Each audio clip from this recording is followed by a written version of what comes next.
Hey fellow patriots, Bravo Echo here from Hope for Survival.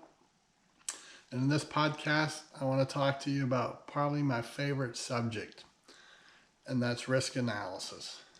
Uh, some of you may have attended my risk analysis class in Alabama or at Heritage or in other places.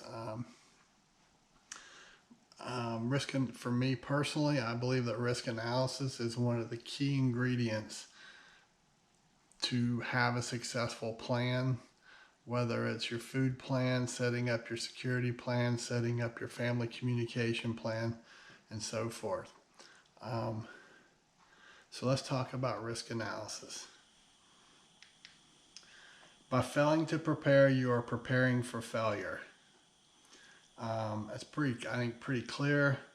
But basically, if you put together a plan and you stick it on the shelf and you say, okay, when this happens, I'll pull out my plan. Guess what? If you haven't practiced it, the odds are it's going to fail. And you always need to have a plan A, a plan B, and a plan C, right? One is none, two is one, and three is better. Okay? All right. Every battle is won before it is fought by Sun Tzu. What he's saying here, the effort that you put in to your planning and how you're going to attack whatever the objective is, the effort you put into it now is going to save you the headache and heartache when you have to use it. Risk versus threat. Okay. So what would you think is the most threatening to you? A tornado or a nuclear bomb? What are the odds?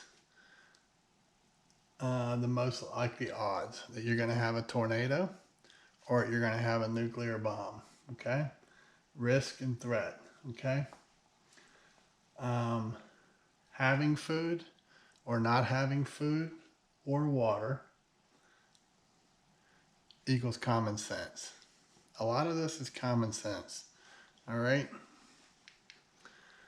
If you have any questions, just raise your hand. Just a joke. All right, 5 important facts to remember. Don't judge and anticipate other people's actions based on your own views and values. It will get you in trouble. Other people will act unexpectedly and irrationally in ways that can potentially be enormously harmful to yourself, your family, and your possessions. This goes to say as well, do your own homework, do your own research. Don't do it because someone said, well, this is how I went about doing it. Or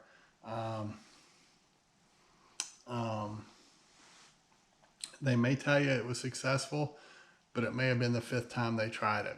Okay? So you need to do your own homework and so forth.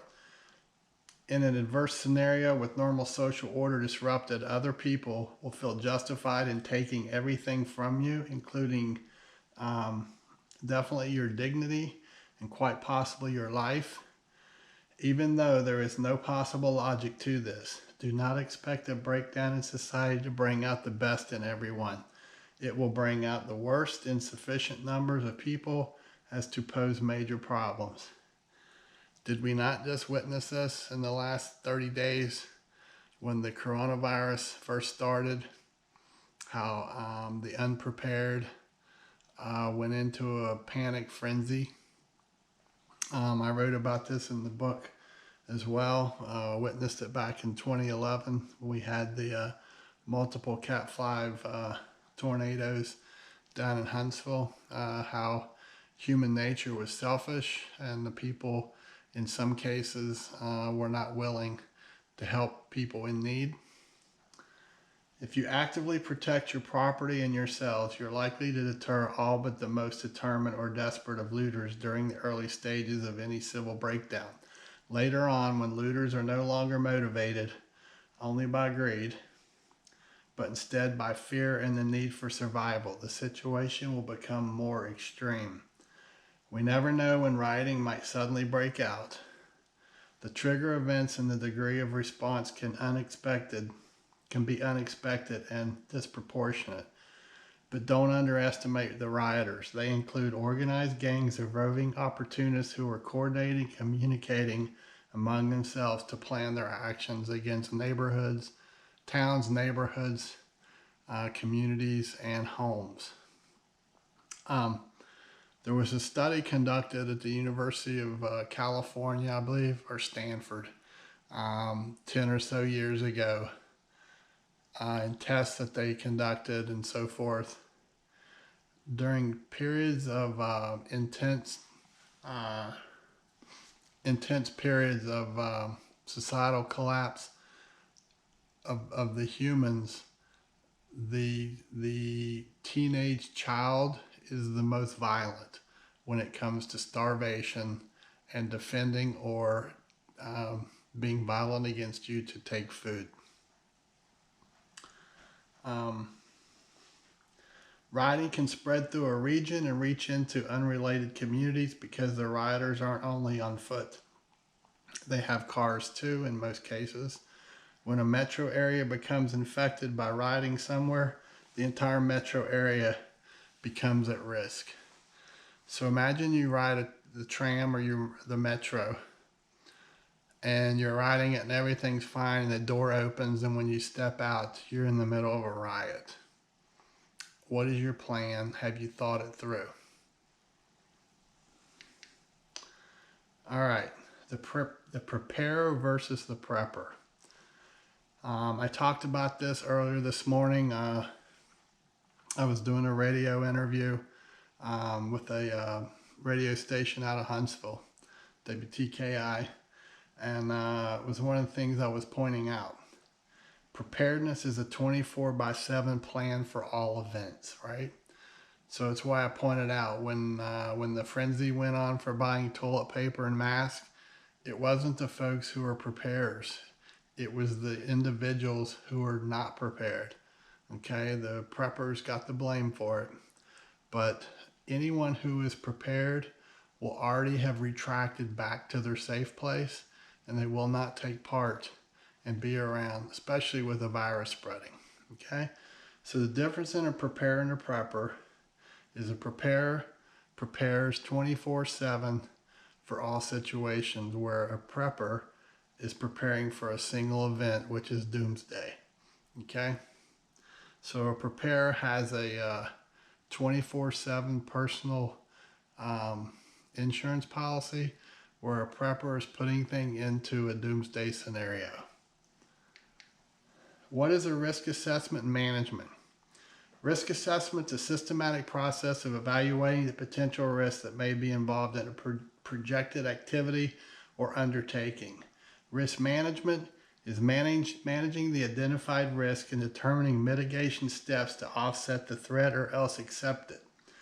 Risk assessment and management together is the identification, assessment, and prioritization of risk, followed by coordinated application of resources to minimize, monitor, and control the probability and or impact of unfortunate events, or to maximize the mitigation efforts.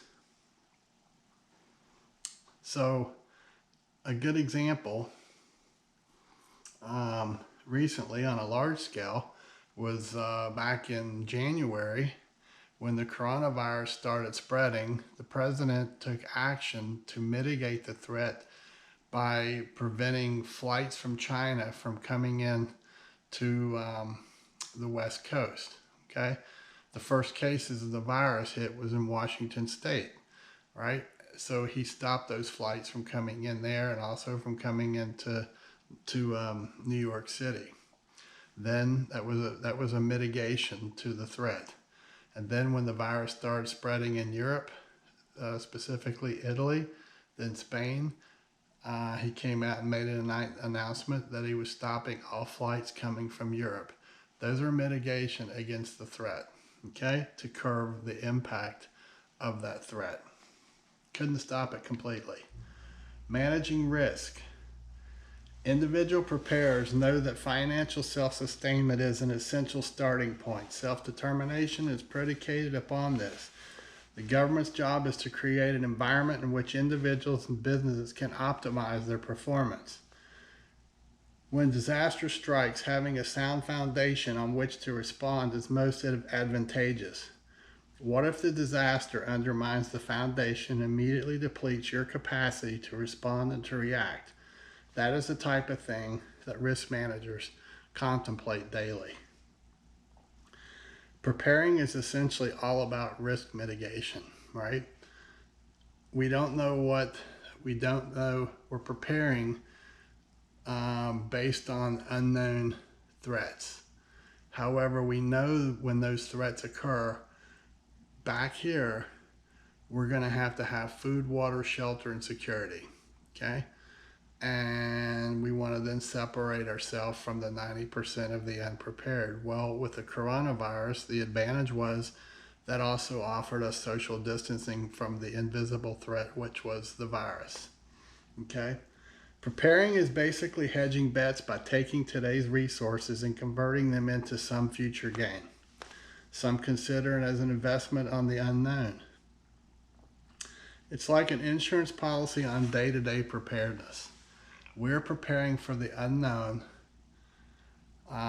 Where a prepper is preparing for doomsday, we're preparing for 24/7 so that whatever the event is out here, that's the cause. We determine what effect does it have on us. We know at a minimum we have to have food, water, shelter, and a way to protect these things in our family. So the risk management cycle, all right, this is kind of the foundation. So with risk management, you want to assess the threat, you want to evaluate it, manage it, you got to measure it, and it's evergreen. It's a continuous cycle that you want to go through in everything that you do. So let's say step one is assess and identify the hazards. This is probably the easiest of the steps. Take a look around the world and think about all the bad hazards that could impact your life. A hazard is a condition with the potential to cause injury, illness, or death of personnel, damage to or loss of equipment or property, or life degradation. Remember, a hazard isn't always a tank rolling down the center of a street. Crime is a hazard, and so are medical issues like airborne viruses. If it concerns you, it is probably a hazard. If it's going to impact you and your family, it's probably a hazard. Step two, assess hazards to determine the risk. The area most people lack skill or effort to do properly is step two.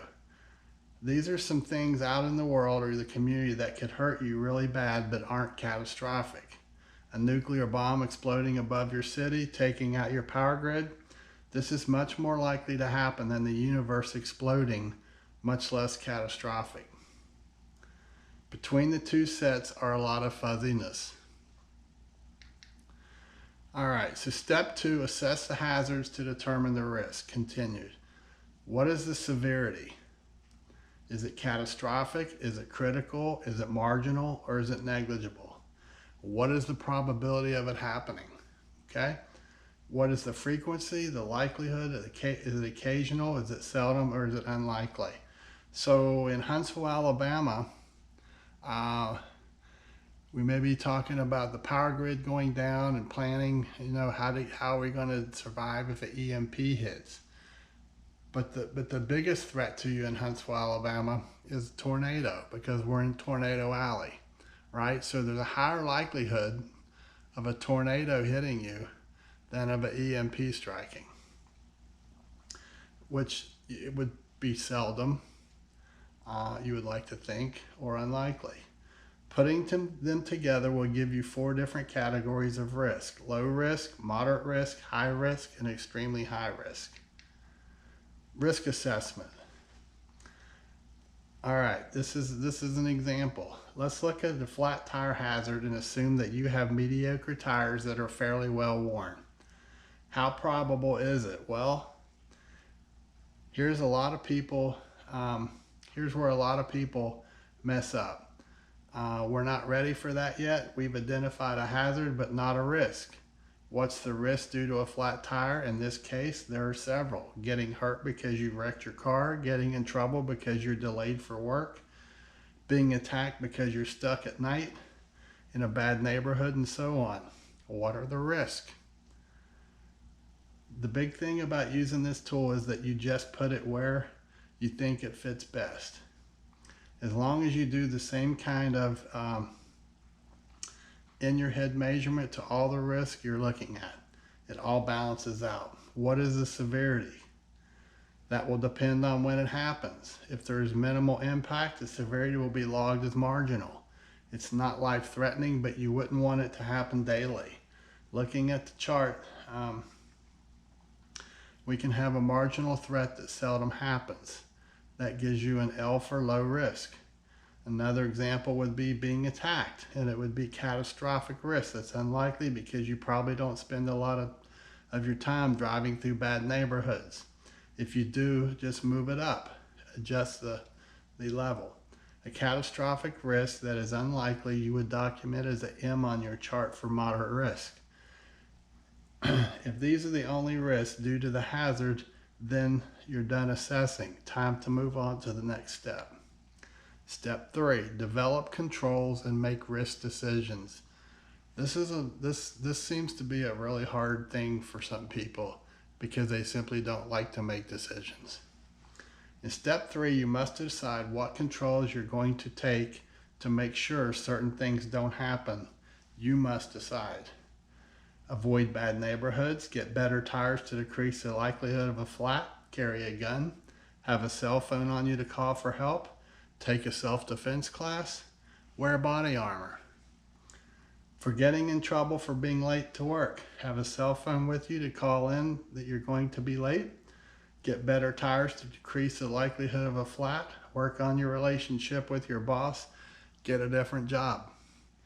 For getting hurt because of a wreck, get better tires to decrease the likelihood of a flat, take advanced driving lessons, drive slower, wear a 6-inch body wrap, a bubble wrap when you're driving around town. You can be the Stay Puft biscuit boy or biscuit girl. Develop controls and make decisions. At this point, you should break things down into who, what, where, when, and how. Now you should reassess your risk. If you choose to do any of the things above, your risk would change. New tires would adjust your risk from seldom to unlikely. This is called your residual risk, or the remaining risk after adjustment. Next, you must make risk decisions. In this case, changing jobs or wrapping yourself in bubble wrap may fix the problem, but is it feasible and pass the common sense test?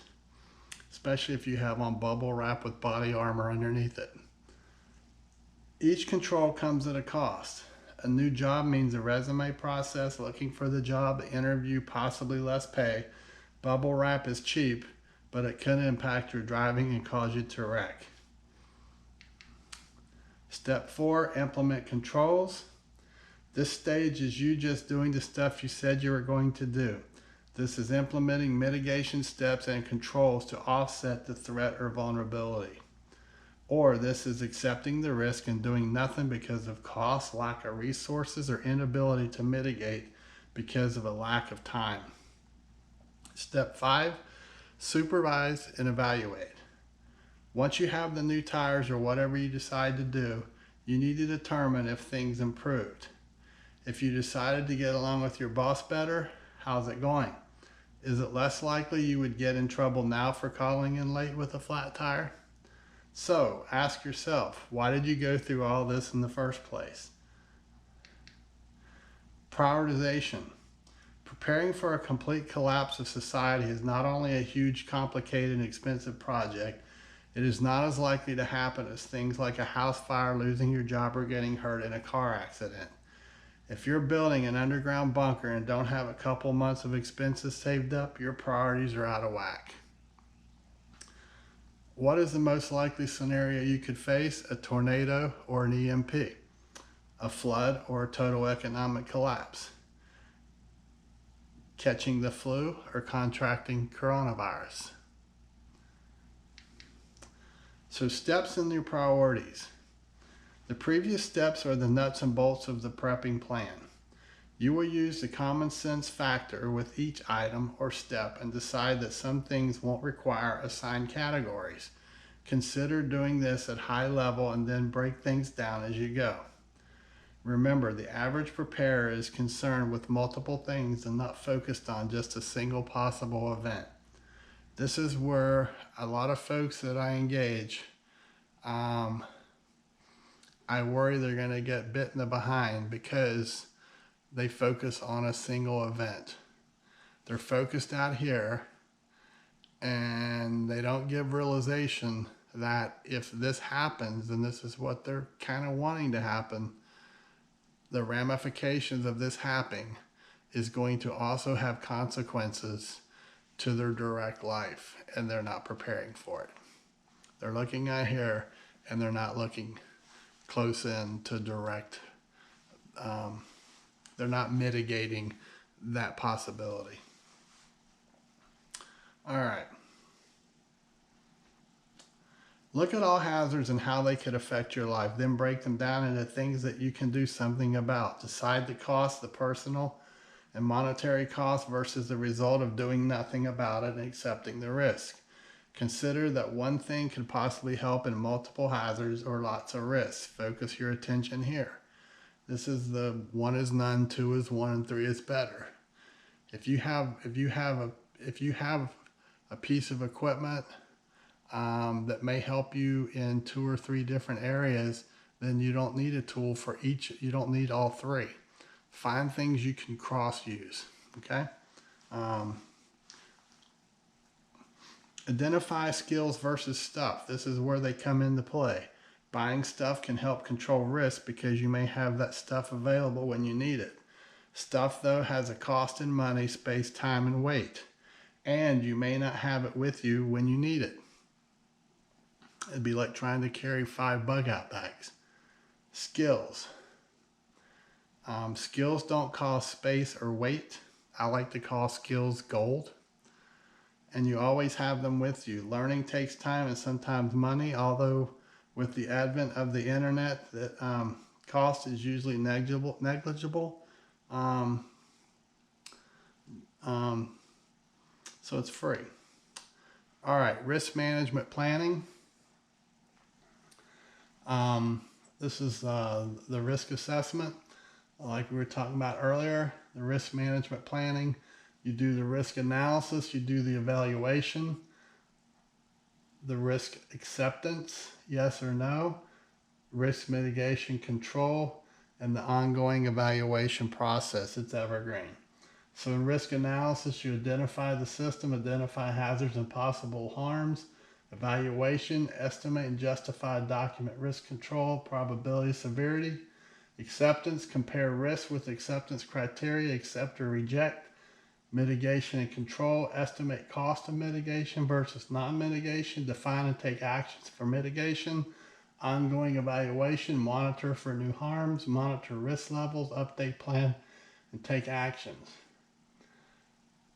When I say that it's evergreen and it's a continuous process, threats change, seasons change. You may have foliage in the summertime that you can use as a security mechanism that blocks a view from a distance, but in the late fall and winter, the trees are bare and now you're wide open. Okay, that's just one example. Risk analysis prioritization. On the quad chart here, quad 1, these were important and urgent tasks, things such as crisis or deadline projects, the type of things that you cannot fix if you don't have a risk management plan. You spend your time trying to reduce damage or figure out temporary solutions. 2, these were important and not urgent tasks. 3, these were the urgent but unimportant tasks. 4, these were not the urgent and not important tasks, the time wasters we all have, such as Facebook or long coffee breaks. All right, implementation plan. I know you can't read this, but this is just an example. This is a form that I made a few years ago for training. Okay, You got task activity, what priority is it to you, your action, start date, due date, completion date, percentage complete, responsible person who's tracking it on your team, and notes on updates.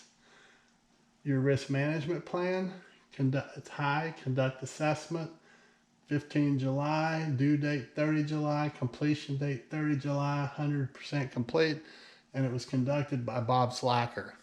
Okay? A water assessment, security assessment, food storage, animal security, 24/7 security plan, a neighborhood assessment. If you watch the Security in Depth podcast, I talked about the layered security in depth, out to the community. That's where your neighborhood assessment would come in. All right. So those are just some basic steps. Of course, in person, the class is longer and a little more detail. But this gives you some basic understanding into risk analysis, things that you should consider doing with each and every one of your plans. One of our Patriot sisters and her family, who went through the actual class in Waynesville at Heritage Life Skills, we started working about a little over 2 years ago, I believe, anyway, and we worked through the process of her plans. And she recently had an injury to one of her children, but because of her proper planning, as soon as the injury took place, she did not panic, and her daughter, who's under the age of 10, did not panic because they had walked through and talked through what their plans would be. They've even applied the fact that we're going through the coronavirus right now that has an impact on hospitals, and they applied all the steps into their plan to include the virus, first aid that they've both been through, the severity of the injury, and so on. So when she wrote to me an email, was explaining this to me, I was really happy because she went about the process the way that it should happen and the way that all of us should be applying risk management to all that we do. So hope you got something out of this. If you have any questions, you can email me, preparedness101@protonmail.com. If you like, hit like. If you're not a subscriber to the YouTube channel, please do so. Leave a comment if there's anything that helped you here. Bring family and friends next time. And thank you for tuning in. Until next time, be blessed, stay safe, and Bravo Echo out.